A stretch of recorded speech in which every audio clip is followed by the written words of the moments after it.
Nós vamos abrir as nossas Bíblias na primeira epístola de João, logo no início, no primeiro capítulo. Vamos proceder à leitura a partir do versículo 5. Primeira epístola de João, no primeiro capítulo, a partir do versículo 5. Assim nos diz o Senhor através da sua palavra.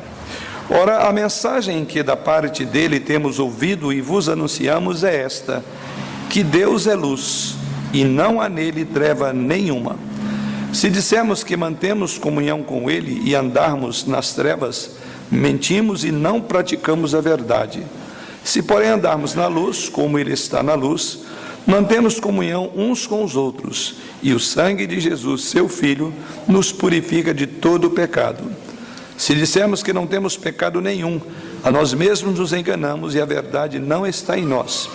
Se confessarmos os nossos pecados, Ele é fiel e justo para nos perdoar os pecados e nos purificar de toda injustiça. Se dissermos que não temos cometido pecado, fazemo-lo mentiroso e a sua palavra não está em nós. Que o Senhor nos conduza por meio dessa passagem a instrução desta noite.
Se os irmãos fecharam, por favor, abram novamente a sua Bíblia e vamos voltar os nossos olhos para o texto dessa noite, primeira epístola de João, no capítulo 1, a partir do versículo 5.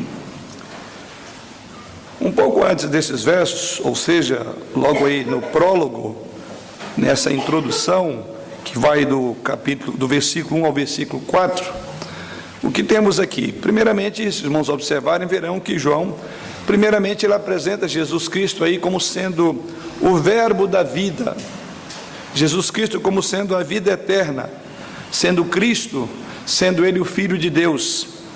Em seguida, o apóstolo João mostra a natureza de Deus a quem esse Cristo veio revelar. Primeiro Jesus, depois quem é Deus. E se você quer conhecer a Deus, olhe para Jesus.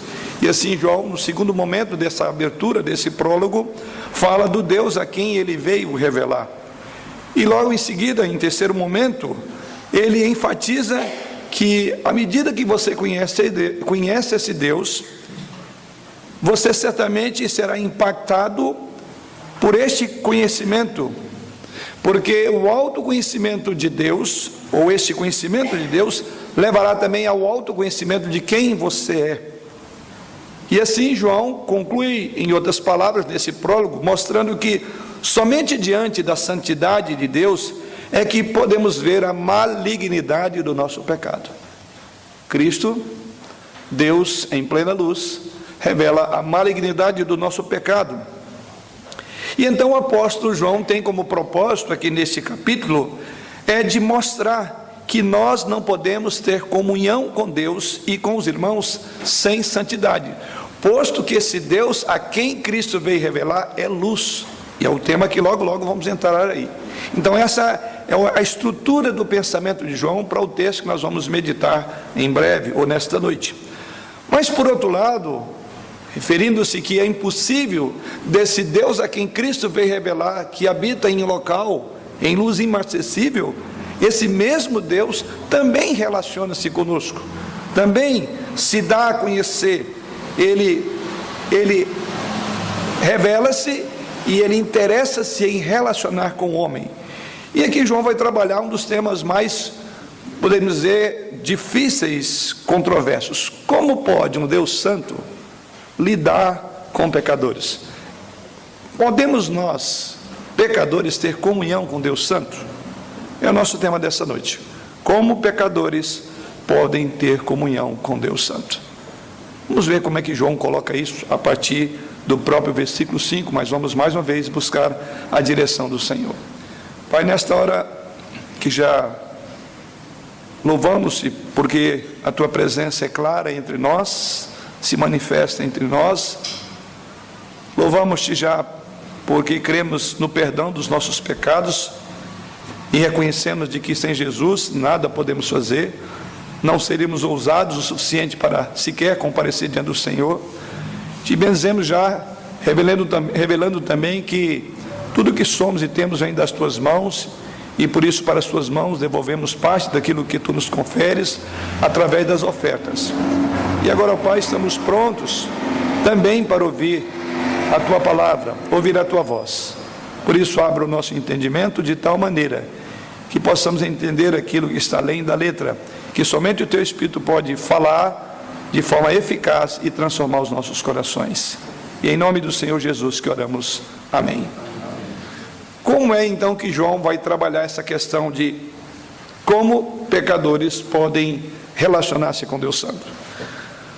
Para ensinar isso, ele apresenta algumas verdades. A primeira delas está no verso 5, quando ele diz assim, logo no texto que li inicialmente: ora, a mensagem que da parte dele temos ouvido e vos anunciamos é esta, que Deus é luz e não há nele treva nenhuma. Primeira coisa que João coloca apresenta ou ele expõe a natureza santa de Deus. Então a primeira coisa que ele vai partir para mostrar que é possível relacionar-se com esse Deus qual é a ordem que João coloca? Primeiro, um Deus santo. E esse é o primeiro tópico que eu quero considerar. João escreve conforme o versículo 5, falando da natureza santa de Deus. Então João passa da revelação do verbo de Deus para a natureza de Deus, para a revelação do próprio Deus, a quem Jesus veio revelar.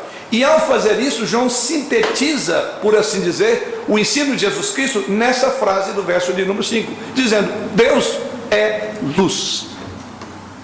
É a afirmação. E aí João vai expor o que é essa luz, que é a natureza de Deus.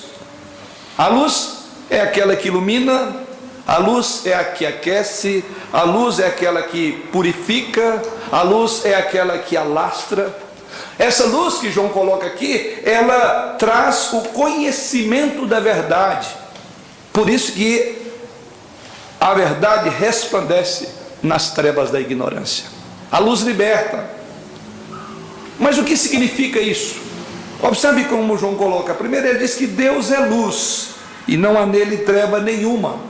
Então, considerando essa primeira parte, primeiro ele diz que por Deus ser luz, significa que então ele tem como propósito revelar-se. Quando João usa a expressão de que Deus é luz, ele está trazendo primeiramente a ideia de que como luz, o sentido da luz que João usa é propósito revelacional. Como a luz faz, onde a luz chega, as trevas vão embora. E é exatamente essa primeira ideia que podemos deduzir da expressão luz que João usa. Só o conhecimento de Deus, ou só podemos conhecer a Deus, melhor dizendo, porque Ele se revelou a nós, como uma luz resplandece nas trevas.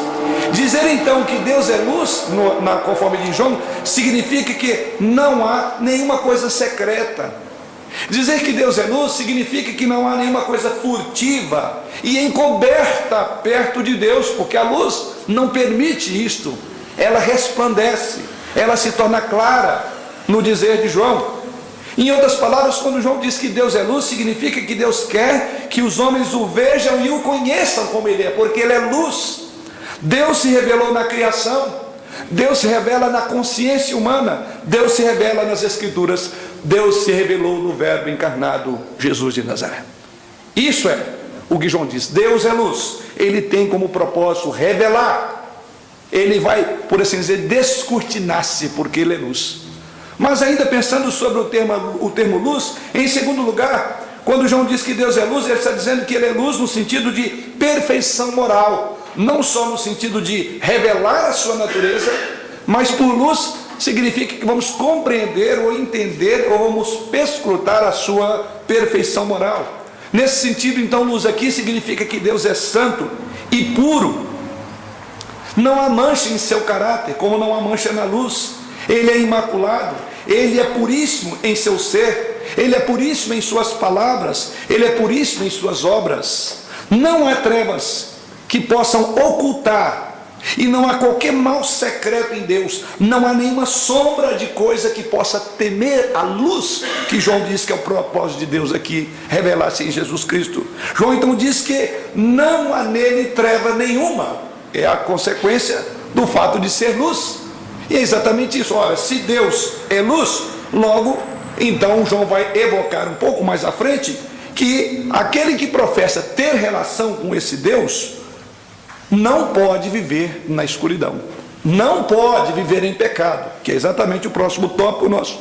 Então, esta revelação, esta auto-revelação de Deus em Jesus, que revela o brilho da glória do próprio Deus, impõe sobre nós a necessidade de não vivermos nas trevas. Caso contrário, aquele que diz que está na luz, ou que crê em Deus que está na luz, mas vive em trevas, João vai dizer, esse relacionamento é falso, ele é contraditório, ele é mentiroso. Mas vamos prosseguir. Em terceiro lugar, Deus é luz no sentido de que nada pode ficar oculto aos seus olhos. Ele não só revela-se a si mesmo, como todas as coisas são patentes aos olhos dele, porque diante da luz nada pode esconder. Deus é luz e habita em luz inacessível, diz o apóstolo Paulo em 1 Timóteo capítulo 6, versículo 16. A luz significa então que Deus é capaz de penetrar as trevas. As trevas não podem prevalecer sobre a luz, como diz o mesmo apóstolo João aqui lá no prólogo, na abertura. Diz que os homens amaram mais as trevas do que a luz, mas as trevas não são capazes de ofuscar a luz. Nesse sentido, então, Deus, por ser onisciente, a tudo vê, Deus a tudo sonda, nada pode escapar ao conhecimento de Deus, posto que Ele é luz, e sendo assim a luz é capaz de penetrar as trevas e dissipá-la. As trevas não podem prevalecer contra a luz, no dizer desse apóstolo lá no Evangelho. Então é impossível, nesse primeiro conceito, esconder-se de Deus, seja nos confins da terra, seja nas profundezas do mar. E aí trazemos à memória o Salmo 79. Tenta esconder do Senhor. E ele diz lá que se eu disser as trevas com efeito me encobrirão, ele diz a luz e as trevas para o Senhor é a mesma coisa. Pois bem, então a primeira coisa que João faz, ao mostrar que é possível pecadores relacionar-se com Deus Santo, a primeira coisa é que ele vai revelar, vai expor a natureza de Deus. Mas há algo mais que podemos pensar quando João fala de Deus como luz. Em quarto lugar, Deus é luz também no sentido de que não há nele treva nenhuma. Isso, quando nós olhamos as Escrituras, percebemos, não só João, percebemos que a treva ou trevas tem, via de regra, uma conotação moral.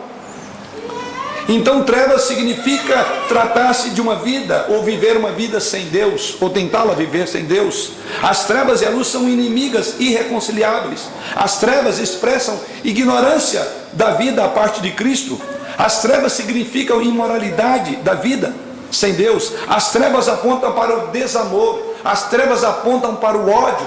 Então aquele que é puro, que é o que João vai falar logo em seguida, em seu ser e em seu caráter, esse tem comunhão com a luz. Mas aquele que vive em todo esse tipo de malignidade, de fato ele não revela o conhecimento de Deus.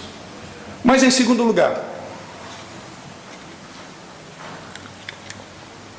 os versos 6 em diante, agora ele vai falar sobre o homem. Se por um lado ele fala da revelação de Deus como luz, por outro lado agora ele afirma a natureza pecaminosa do homem. Uma vez que Deus é luz, o contraponto é que agora o homem, quem ele é? Aliás, esses são os paralelos muito importantes nas Escrituras. Veja que foi assim que Isaías chegou à conclusão de que ele era um homem de lábios impuros e habitava no meio de um povo de impuros lábios. Por quê? Porque vi o Senhor. É exatamente essa mesma ideia, essa mesma estrutura de pensar que João coloca para lá embaixo nos convidar a uma vida de santidade. Então ele expõe primeiramente e diz: olha o contraponto, Deus é luz e o homem um pecador nato. E então nos próximos versículos, versos de 6 a 10, agora ele vai afirmar a natureza pecaminosa do homem. E por que João vai falar isso? Há um outro contexto por trás aqui, ou seja, os falsos mestres, os gnósticos, que haviam desembarcado nessa região aqui, que era chamada da Ásia Menor. Esses falsos mestres, esses gnósticos, traziam em sua bagagem uma teologia falsa de Deus, traziam uma teologia falsa sobre Jesus, sobre o homem, sobre o pecado e sobre a salvação. Eles deturparam todos os principais ensinos da vida cristã. E no pacote dessas heresias trazidas pelos gnósticos, os falsos mestres, eles então desconectavam a religião da vida prática. Afirmavam que podia ter comunhão com Deus e ao mesmo tempo viver em trevas. Olha o que ele diz então no verso 6: se dissermos que mantemos comunhão com Ele e andarmos nas trevas, mentimos e não praticamos a verdade. O que João está dizendo é que havia dito dentro da igreja. E qual era a mentalidade? É de que nós mantemos comunhão com Ele, mas ao mesmo tempo andamos nas trevas. Esse era o ensino gnóstico. E João disse: é impossível alguém que vive em comunhão com a luz andar também nas trevas. É impossível. Onde há trevas, a luz não está, e vice-versa. Mas esse era o ensino dos gnósticos. Mas eles também chegavam ao ponto até de negar a própria existência do pecado. Versículo 8, observe, ele diz: se dissermos que não temos pecado. Havia uma negação até de que o homem era pecador no contexto ali dos gnósticos. E ele diz: se dissermos que não temos pecado nenhum, nós mesmos nos enganamos e a verdade não está em nós. O que João está dizendo é que aquele ensino estava deturpando e era até inadequado, era impróprio, era inconcebível. Luz e trevas viver junto. Mas o ensino gnóstico na igreja estava sendo esse. Então João agora vai então mostrar que era uma contradição de termos, era impossível isso. Então nesse texto, esses versos que vamos olhar para eles agora, verso 6 em diante, nós veremos aí 3 espúrias pretensões dos falsos mestres, que eram expostas dentro da igreja. E essas 3 espúrias pretensões geravam 3 erros. E esses 3 erros desembocavam em 3 atitudes. Essas atitudes, na verdade, é o que vamos ver agora. João mostra que havia uma tentativa dos falsos mestres de encobrir uma realidade e dos falsos crentes de negar que eram pecadores.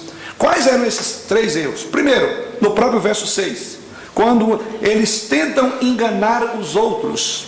Quando ele diz: se dissermos que mantemos comunhão com Ele e andamos nas trevas, mentimos e não praticamos a verdade.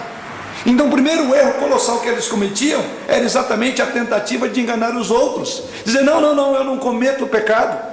Os mestres gnósticos, conforme vemos, separavam a teologia da vida prática, a religião da prática da piedade.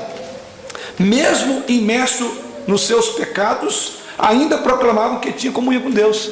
Eles dizem: é impossível isto. Ainda hoje sabemos que existem muitos falsos crentes que pensam que podem ser espirituais, ou que acham que são espirituais, mas não são outra coisa senão aqueles que estão mentindo sobre a sua vida, porque eles vivem em trevas. Eles não são crentes. Andar nas trevas, no dizer de João, significa viver no erro. Andar nas trevas significa viver no pecado, na ignorância de Deus e na hostilidade ao próprio Deus. Nesse caso, mentimos, diz o apóstolo João, e não praticamos a verdade. Andamos nas trevas quando as coisas mais cruciais da vida não conseguem passar pelo exame cuidadoso da luz de Jesus Cristo. E isso é andar em trevas. Ou seja, se a nossa carreira, se a nossa vida sexual, se o nosso poder, se a nossa fama, se o nosso dinheiro, se a nossa autoimagem, se a nossa família, se os nossos sonhos viverem encobertos numa outra forma que não podem ser expostos à luz, ele diz: mentimos e a palavra de Deus não está em nós. Porque a nossa vida falará e será mais eloquente do que aquilo que dizemos ser.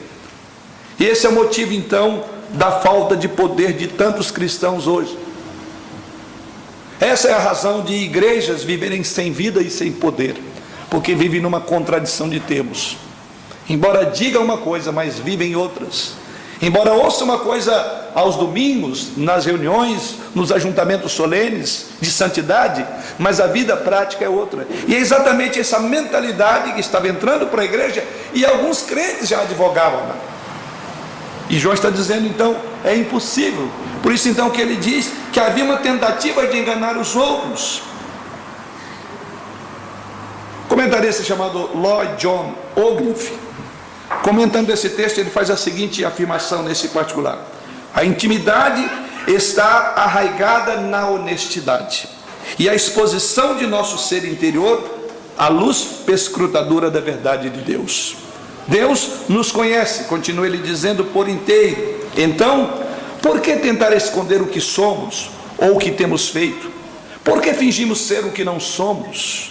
A desonestidade resulta em colocarmos o disfarce da justiça, enquanto por dentro vivemos um emaranhado de teias de ambições distorcidas, de frustrações, de lembranças do passado, de temores do futuro. E ele conclui dizendo: o Senhor deseja ir abaixo da superfície, a pessoa real que vive em nossa pele externa.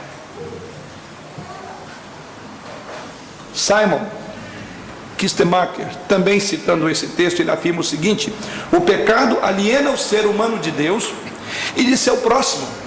E ele conclui dizendo: ele então perturba a vida, ele gera confusão. Em vez de paz, há discórdia; em vez de harmonia, há desordem, e no lugar da comunhão, inimizade contra Deus. Sim, então o primeiro ponto que João coloca é que nós por vezes queremos enganar os outros, mas ele não para por aí. No versículo 8 ele fala de um outro engano, um outro erro: se dissermos que não temos pecado nenhum, a nós mesmos nos enganamos e a verdade está em nós. Observe que João primeiramente fala aqui de nós tentarmos enganar os outros, e agora a coisa agrava mais. Agora ele diz que nós também tentamos levamos Deus a ser um mentiroso, porque a verdade não estará em nós. Ou seja, em segundo lugar, a tentativa de enganar também a nós mesmos. Mais ou menos aquela música: me engana que eu gosto. É isso que João está dizendo. E aqui ele chega a um outro ponto: primeiro eu tento enganar os outros, mas por vezes eu tento enganar a mim mesmo, dizendo: eu sou bom. E mais uma vez cito aqui Lloyd Jones Ogilvie. Ele declara o seguinte: se dissermos que não temos pecado, negamos a razão porque Cristo veio. Se dissermos que não temos pecado, nós, além de negar a razão porque Cristo veio, nós rejeitamos o perdão pelo qual ele morreu na cruz. É a verdade. Por que Jesus Cristo veio? Por causa do pecado. Essa é a razão. E quando eu nego o pecado, eu nego a razão da vinda de Jesus ao mundo. E ele continua dizendo: o pecado é uma fraude tão sutil que aquele que o comete perde a consciência dessa realidade. Ele prossegue dizendo: o pecado anestesia o coração, o pecado insensibiliza a alma e cauteriza a consciência. É possível viver em pecado e ainda assim sentir-se seguro e ter certeza de que tudo está bem na relação com Deus. E ele conclui dizendo: isto é mais do que esconder o pecado, como fez Davi. Isto é negar a própria existência do pecado, como fizeram os falsos mestres aqui no gnosticismo. Esse era outro problema: a tentativa de enganar a nós mesmos, dizendo: nós não temos pecado algum. No versículo de número 8.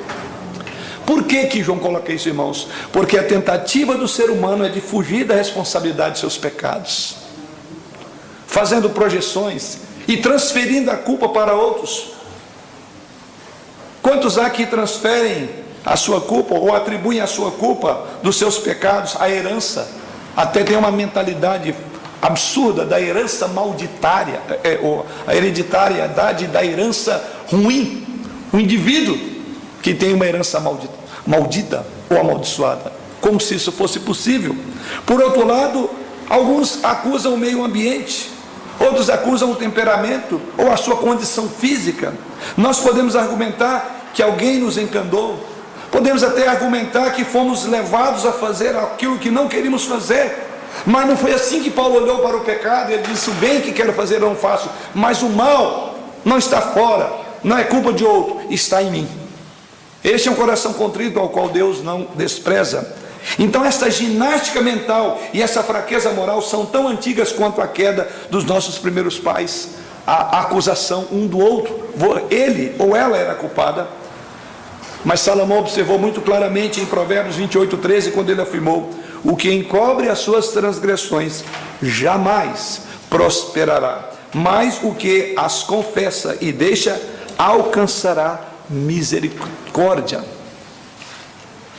A tendência do ser humano então é esta, mas Salomão diz: aquele que confessa e deixa alcançará misericórdia. Voltando ao nosso texto então, nesse particular, o apóstolo João mostra que nós precisamos crer de que de fato somos pecadores, de que temos pecado.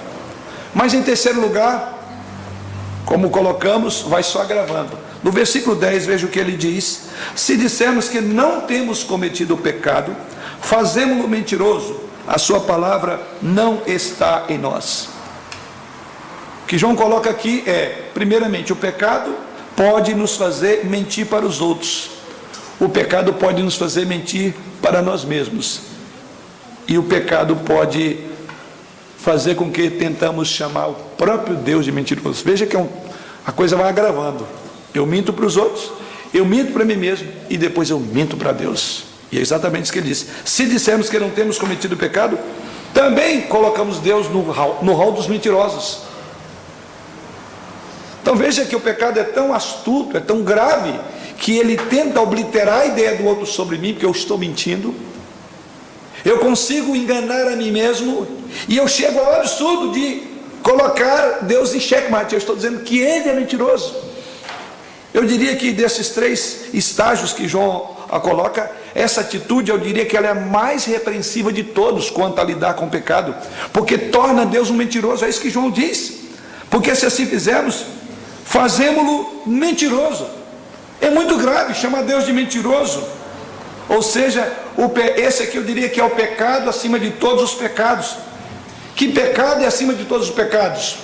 Para aquele que mente, é o pecado da arrogância, é o pecado do orgulho, que coloca a sabedoria do homem acima da sabedoria de Deus, e chega ao ponto de dizer que Deus é mentiroso quando ele afirma que somos pecadores. Aquele que diz que não é pecador contradiz o testemunho de Deus, que em todas as escrituras diz que o homem é pecador, porque todos pecaram e destituídos estão da glória de Deus. Mas João diz que esse estado de uma vida de pessoas que dizem que têm comunhão com Deus, embora vivem em pecado, é o absurdo de acusar Deus de mentiroso, quando Deus chama essa pessoa de pecadora. Fazemo-lo mentiroso. Um comentarista chamado Werner Bohr diz que quando negamos que somos pecadores, transformamos Deus em mentiroso, não apenas em sua palavra, mas em seu feito na cruz. Deus entregou o seu Filho porque não podíamos ser salvos de maneira diferente, menos custosa. Nós, porém, declaramos que isto é desnecessário, visto que não teríamos cometido pecado. Isto é escarnecer da cruz e incluir no rol dos mentirosos aquele que é luz. Chamamos Deus de mentiroso se negarmos que somos pecadores. Então dizer, porém, irmãos, que não temos cometido pecado, não é apenas uma mentira deliberada, não é apenas uma ilusão, mas é também uma blasfêmia. Isso é chamar Deus de mentiroso. E aqueles que assim fazem provam de sua própria palavra e haverão de receber a devida sentença. Não podemos acusar Deus de mentiroso sem implicações graves para a nossa vida futura. Mas João diz que o problema do pecado não confessado é exatamente esse: você chega ao ponto de blasfemar contra Deus, de chamá-lo de mentiroso. Em terceiro e último lugar, vimos que até aqui João coloca a natureza de Deus, que é luz. Por outro lado, ele revela a pecaminosidade do homem. E agora, em terceiro lugar, ele agora vai juntar essas duas coisas. Como pode então um Deus santo, justo e puro, e um homem que é pecador e não tem como desculpar-se do seu pecado, como é então que há a reconciliação? Esse é o nosso terceiro e último ponto. Agora, em terceiro e último lugar, nos versos 7 e 9, observe o que ele diz: se, porém, andarmos na luz, como ele está na luz, mantemos comunhão uns com os outros, e o sangue de seu Filho nos purifica de todo pecado. E veja agora o verso de número 9: se confessarmos os nossos pecados, ele é fiel e justo para nos perdoar os pecados e nos purificar de toda injustiça. Em terceiro e último lugar, João agora dá o alicerce, o fundamento da verdadeira natureza da comunhão com Deus Santo. Como pode pecadores ter comunhão com Deus Santo? Então, qual é o fundamento? Qual é a base? Já que a luz é tão clara que expõe a nossa sujeira, revela com o pecador, como fazer? João agora diz: este é o caminho. E aqui ele vai fundamentar que mesmo assim é possível ter uma comunhão. Olha o que ele diz: mantemos comunhão uns com os outros. Aí que está. Como manter comunhão já que somos pecadores? Aí ele diz: primeiro, andar na luz. Então João fala acerca da comunhão com os irmãos no versículo 7. Depois João fala da comunhão com Deus no versículo 9. São duas comunhões. Como podemos ter comunhão sendo pecadores? Comunhão com outros santos, e ao mesmo tempo somos santos como eles. E como nós, como santos, podemos ter relacionamento de comunhão com Deus, que é santo? Aqui está a explicação de João. Há um preço muito caro para que isso ocorra, ou foi pago para que isso ocorresse. Porque para termos comunhão uns com os outros, o que ele diz no verso 9? Precisamos andar na luz. A ideia é ato contínuo, é andar, não é viver, não é ter um momento de luz, mas é andar na luz. Por quê? Ele diz: porque Deus está na luz. Então, para termos comunhão com Deus, devemos andar na luz. Mas por outro lado, para termos comunhão com Deus, precisamos conhecer o nosso pecado, ou reconhecer e confessar. Vamos então destacar aqui esses dois pontos importantes, né? Como é que João coloca esses termos? Primeiramente, ele diz que nós devemos ter comunhão com os irmãos, verso de número 7.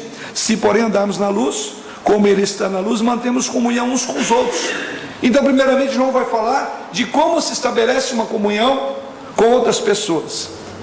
Primeiramente, é uma exigência. Veja o que ele diz aí: se porém andarmos na luz como ele está. O que João está querendo colocar aqui é que não há comunhão fora da verdade. Onde as trevas escondem as motivações, elas também distorcem as palavras, elas maculam as ações da nossa existência. O engano do pecado, no dizer de João aqui, em outras palavras, leva a pensar que as pessoas nos conhecem quando nós não somos verdadeiros. Ou se elas conhecerem porque somos quem somos, então elas não terão desejo de acompanhar, de ficar próximo de nós. É mais ou menos o seguinte: eu preciso de aparecer aquilo que eu não sou, porque se eu revelar no contexto da igreja quem de fato eu sou, então eu vou ser excluído da comunhão. É lei do engano. O que João está dizendo é exatamente o contrário. Ele diz: só temos comunhão com os outros se nós andarmos na luz. Há uma condicional: nas trevas não existe luz. Quando ocultamos a verdade da nossa vida, a comunhão já foi destruída. E estamos separados dos outros por termos constrangimentos, sensíveis, desconfiados da conduta. Em contrapartida, quando nós encaramos a realidade do nosso pecado sob a luz do Evangelho, isso pode despertar nos outros uma maravilhosa confiança em nós. Ou seja, seja você mesmo. Não tente ser o que você não é, porque você incorrerá no primeiro princípio que João colocou: é luz. E sob a luz de Cristo, nenhum de nós pode dizer que é melhor do que o outro. Andar na luz descreve viver em sinceridade absoluta.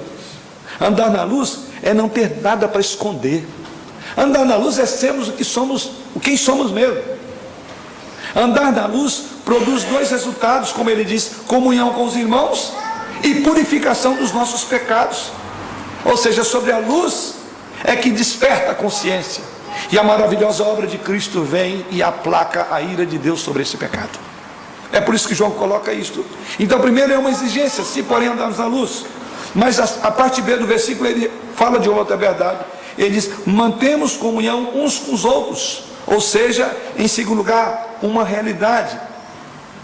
A ideia é: mantemos comunhão uns com os outros. Andar na luz, por assim dizer, pavimenta o caminho da comunhão entre os crentes e dos crentes com Deus. É a pavimentação, é o lugar seguro. Andar na luz é uma exigência para a comunhão fraternal. Por isso que não pode haver enganos entre nós, senão a nossa comunhão estará quebrada. Viver para Deus significa que temos um relacionamento íntegro com o nosso próximo, um profundo desejo de glorificar a Deus na presença de Deus, acompanhado do seu povo. Em outras palavras, é jogar limpo na igreja, uns com os outros, na família, na comunhão. Mas em terceiro lugar, a parte final, ele diz, no verso de número 7 ainda, que há uma promessa. Ou seja, há uma exigência, que é se você andar na luz. Há uma realidade, é manter comunhão uns com os outros. E aí vem a promessa. Qual é a promessa? O sangue de Jesus, seu Filho, nos purifica de todo o pecado.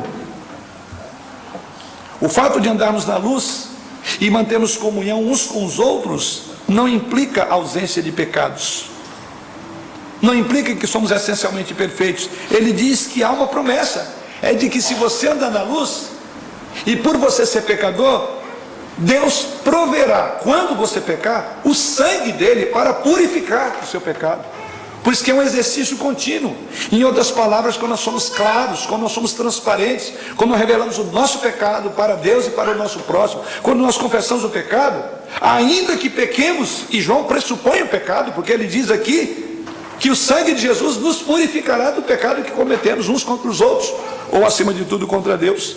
O que João diz que ainda continuamos sujeitos ao pecado, mas temos a promessa de purificação, como ele diz aí, o sangue de Jesus Cristo nos purifica de todo o pecado, porque não somos iguais a Jesus Cristo, somente seremos semelhantes a Ele na própria glorificação. Agora, porém, o apóstolo João diz: se nós andarmos na luz, nós temos a purificação pelo sangue de Jesus Cristo. Ainda que incorramos em pecado, o sangue de Jesus nos purifica, diz ele, de todo o pecado. Andar na luz, portanto, é confessar o pecado. Andar na luz, irmãos, é não ignorar as trevas que há em nós. Andar na luz não é não negar que somos pecadores. Quando nós andamos na luz, temos a provisão, no dizer de João, a provisão de que Deus haverá de limpar todo e qualquer nosso pecado. E qual é a provisão? Ele diz aí, o sangue de Jesus.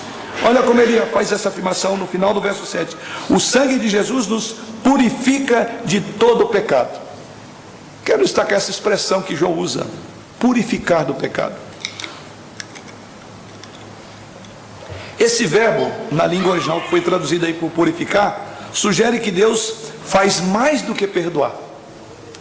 Purificar é apagar a mancha daquele pecado. Daí a ideia de purificação. E o tempo presente significa um ato contínuo. Continuamente o sangue de Jesus Cristo estará apagando a mancha que o pecado deixa. Essa ideia do verbo aqui indica uma ação permanente do sacrifício de Cristo, sempre estará presente aos olhos do Pai. A cada vez que pecamos, a cruz de Cristo se levanta entre nós e Deus, para mostrar que Deus, na sua justa ira, foi aplacado por causa do sangue de Cristo. Então é uma ideia contínua. O sacrifício de Cristo foi eficaz, não apenas para perdoar os nossos pecados passados. A ideia do verbo é essa, não apenas o passado, mas também purifica-nos do presente. E dia a dia continuará purificando. E essa é a ideia do verbo aqui, que João traduz, por entender exatamente todo o tema, que nós somos pecadores. E nós precisamos confessar continuamente, diariamente, o nosso pecado. porque há um sangue de Jesus que nos purifica. O sangue de Jesus aqui é aquele que é suficiente para limpar profunda e totalmente toda e qualquer alma, todo e qualquer pecado. Sendo assim, poderíamos dizer que não há nenhuma terapia humana, não pode haver nenhum rito religioso que possa purificar o homem do seu próprio pecado. Não há nenhum esforço humano ou obra de caridade, como alguns acham, que pode produzir essa realidade que só o sangue de Jesus Cristo. Porque João coloca somente o sangue de Jesus, o Filho de Deus, que pode lavar, que pode purificar, que pode perdoar, que pode nos tornar acessíveis e aceitáveis a Deus. Somente o sangue de Jesus Cristo. O que significa dizer que continuamente a cruz tem que estar sobre a nossa fronte. Aliás, é uma das coisas que eu mais encanto é a cruz de Cristo. Ali está a solução de todo e qualquer problema. Ali está o descanso para as minhas angústias e minhas dores. E ela sempre se levantará. Porque há uma necessidade em função de eu ser pecador. Mas vale ressaltar que o sangue de Cristo nos purifica não apenas de alguns pecados. Veja o que ele diz: o sangue de Jesus nos purifica de, final do verso 7, todo o pecado. Em outras palavras, não há causa perdida para Deus, não há pecador irrecuperável para Deus, não há pecado imperdoável para Deus, exceto a blasfêmia contra o Espírito Santo, que é uma rejeição consciente da graça de Deus. Fora daí, então nunca desista de ninguém que eventualmente esteja vivendo em pecado, ou alguém que ainda não é cristão. Se ele for filho de Deus, o sangue de Jesus é suficiente e eficiente para lavar e purificar todo e qualquer pecado. É todo pecado. É isso que João coloca.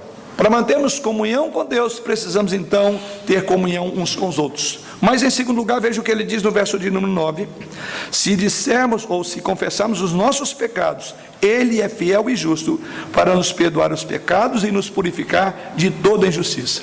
Em segundo lugar, agora João vai falar que nós temos uma comunhão também com Deus.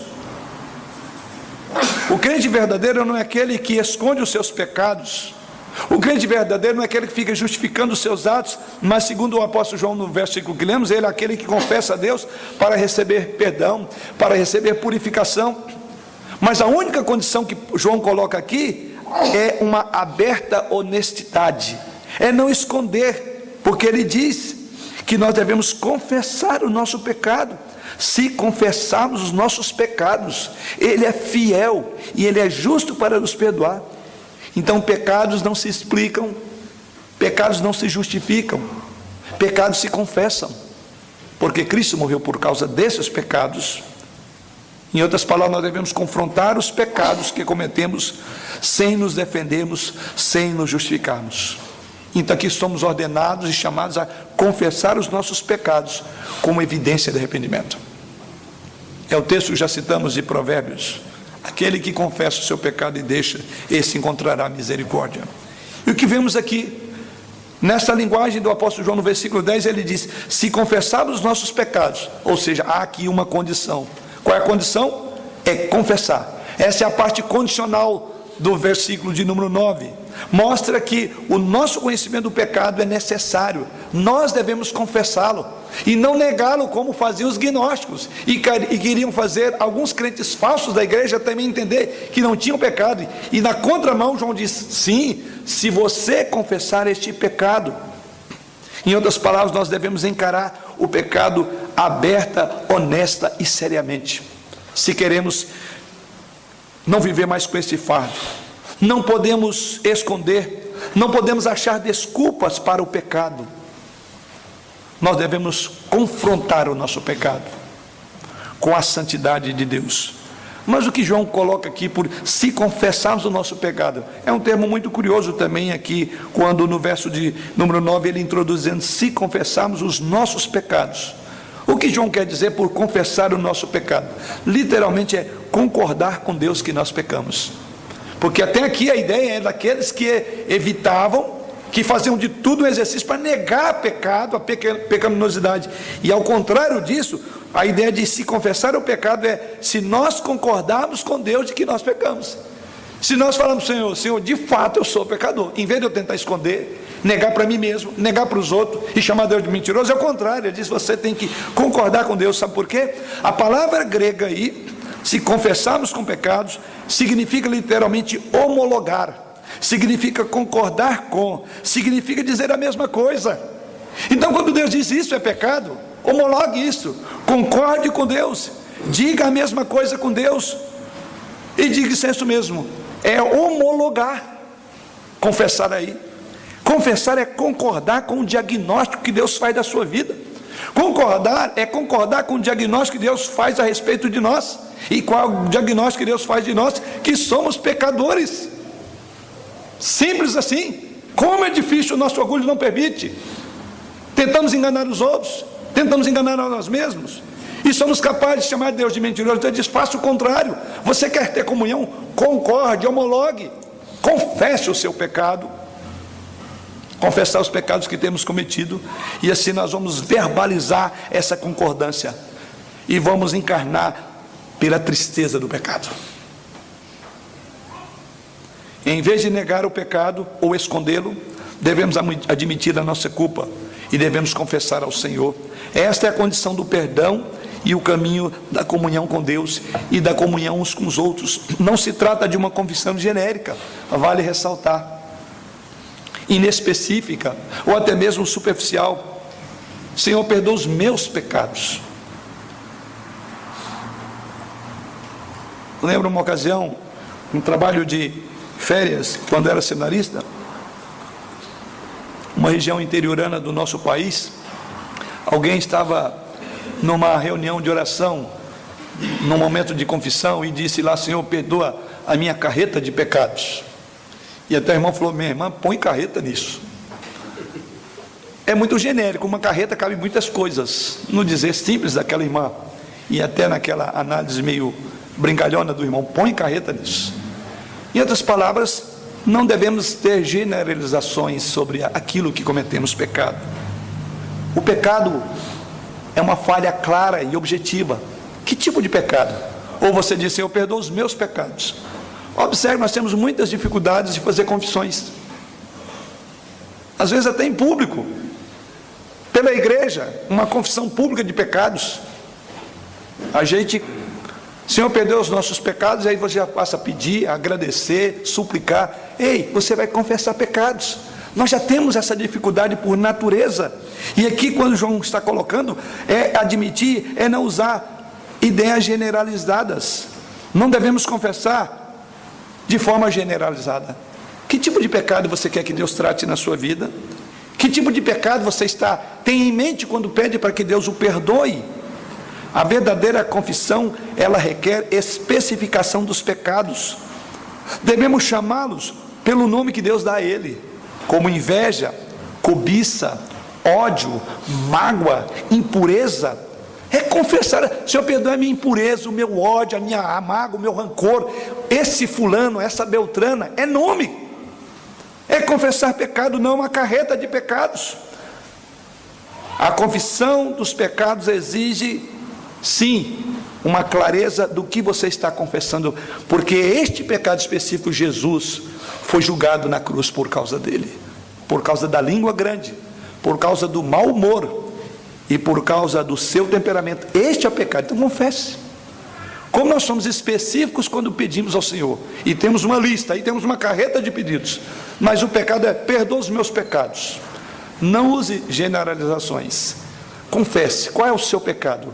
É aí que você tem que começar, porque a promessa, se nós confessarmos, o pecados aqui está no plural, significa que há uma gama significativa de pecados que precisam ser lembrados, até mesmo porque quando Deus responder você em graça, em misericórdia, em perdão, você saberá que aquele pecado da sua vida foi tratado, que você não é mais iracundo, que você é mais cordato, que você não vive mais em inveja. Então, se você perdoa os meus pecados, qual pecado Deus está tratando na sua vida? Você não sabe, porque foram tantos. Seja objetivo, até mesmo porque Deus é luz, e Ele conhece todos os pormenores da nossa vida e da sua vida. E é isso que João diz quando ele usa o termo no plural, todos os pecados.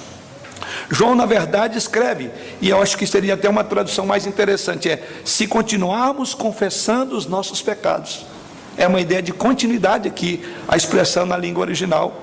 Ele escreve a palavra pecados no plural para indicar a malignidade do nosso pecado, as nossas transgressões.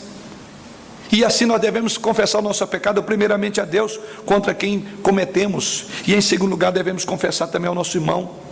Ou seja, a confissão envolve relacionamentos para cima e na lateral. A confissão envolve esta relação vertical e também horizontal, senão ela não é verdadeira. Mas por fim João diz, qual é a base para eu confessar? Ele conclui dizendo, porque Deus é fiel e justo. Aqui é o nosso amparo, é o nosso ancoradouro singular, é a fidelidade, é a justiça de Deus. O que João está colocando aqui, se você fizer isso, ele está dizendo, você tem a garantia, você tem a segurança do perdão, fundamentado no caráter de Deus. E o caráter de Deus é fidelidade e justiça. São as bases sobre as quais repousa o nosso perdão, porque o nosso Deus é fiel e o nosso Deus é justiça. Ou seja, a segurança da salvação não está edificada sobre um frágil alicerce humano, mas está sobre uma rocha firme que chama caráter de Deus, e o caráter de Deus revela-se na sua fidelidade, que é o cumprimento das suas promessas, e na sua justiça.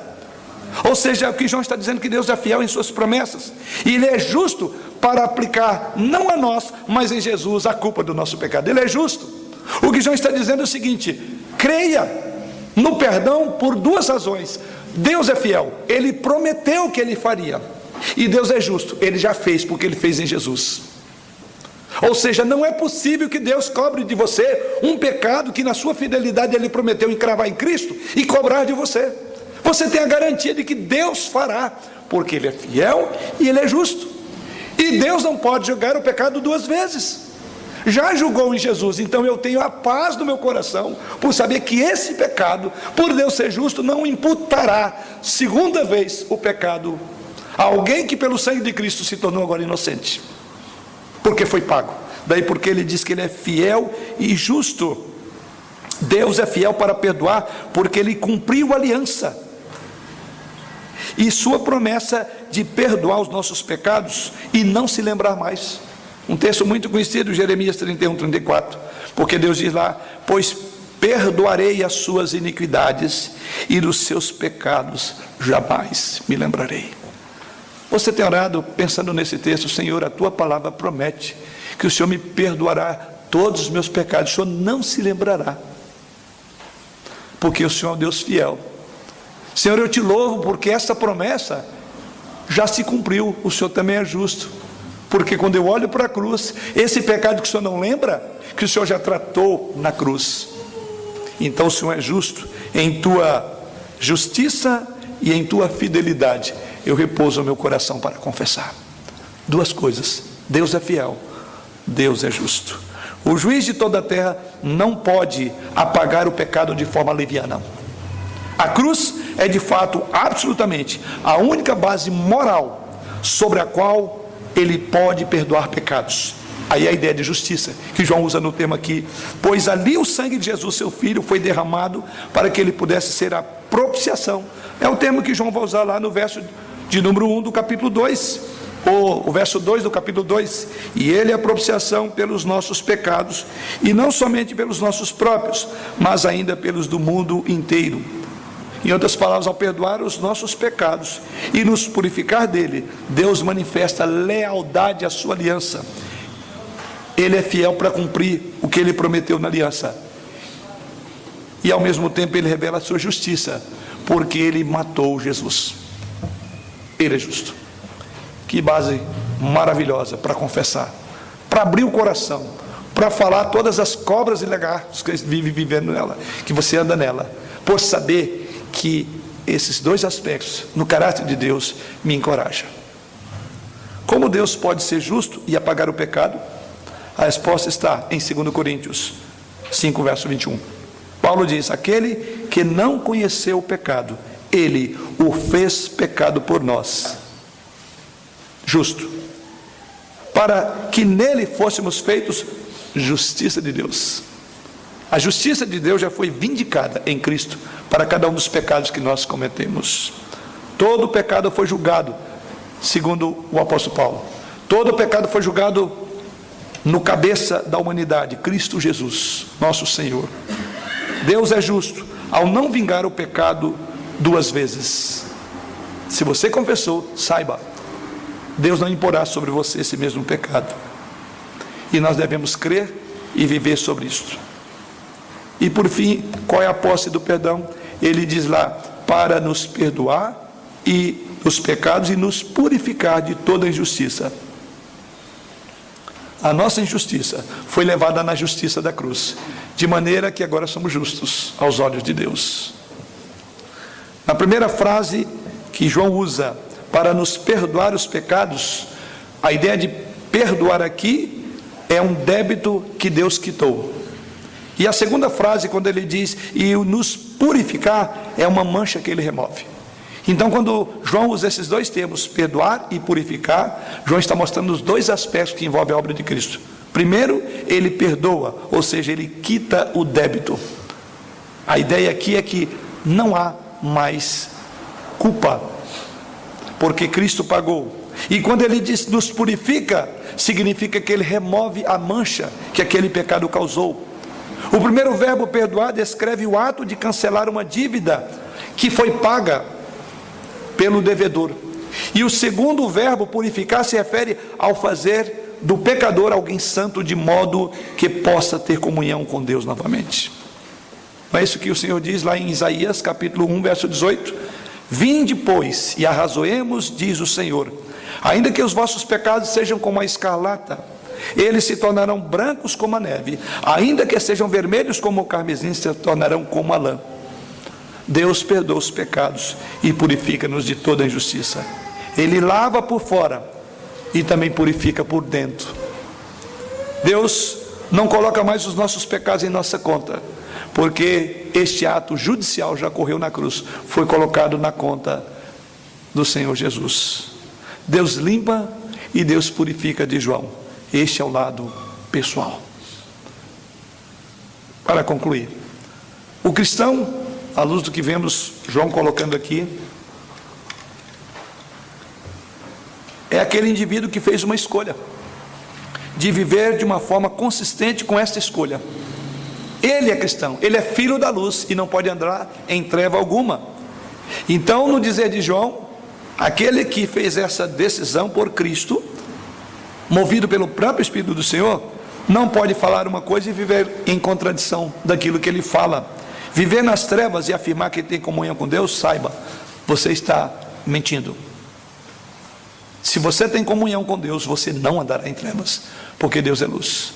É a primeira implicação e aplicação dessa mensagem. A segunda, assim como é intrinsecamente impossível que na luz haja simultaneamente trevas, assim também a permanência em Jesus e o estar abrigado em Deus é inconciliável com qualquer pecado que você tenha. Não há como. Do contrário, você não está em comunhão com Deus e não estará em comunhão com os irmãos. Em terceiro lugar, o caráter de uma pessoa, conforme vemos o que João coloca aqui, estará determinado necessariamente pelo caráter do Deus a quem essa pessoa adora. Se eu adoro um Deus que vive em luz, o meu caráter deve ser de luz. Devemos nos achegar para a luz, a fim de que nossas obras sejam vistas, no dizer de João. Porque quem não se chega para a luz, a fim de não serem vistas, é porque não tem comunhão com a luz.